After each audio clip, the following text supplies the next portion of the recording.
சமூக ஆர்வலரான அன்னை வி. சரவணன் அவர்கள் கடந்த 4 ஆண்டுகளுக்கும் மேலாக திருவைகுண்டம் தொகுதி அதன் சுற்று வட்டார பகுதிகளில் உள்ள ஆதரவற்ற ஏழை எளியவர்களுக்கு இல்லம் தேடி மதிய உணவு மற்றும் இரவு உணவு திட்டத்தை ஏற்படுத்தி உணவு வழங்கி வருகிறார்.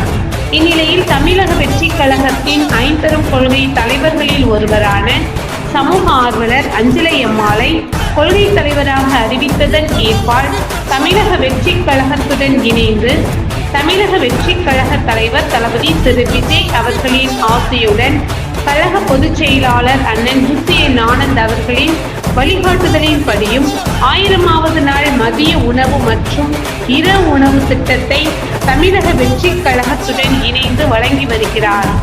27/7/2025 அன்று 1139வது நாளாக ஏரல், உண்டியலூர், திருவைகுண்டம், கோட்டைக்காடு மற்றும் கீழமங்கலக்குறிச்சி அதன் சுற்று வட்டார பகுதிகளில் உள்ள 155 ஆதரவற்ற ஏழை எளியவர்களுக்கு தமிழக வெற்றி கழகம் தூத்துக்குடி மேற்கு மாவட்டம் சமூக ஆர்வலரான அன்னை வி. சரவணன் அவர்களின் சார்பில் மதிய உணவாக முட்டையுடன் கூடிய சிக்கன் குழம்பு சாப்பாடு வழங்கப்பட்டது.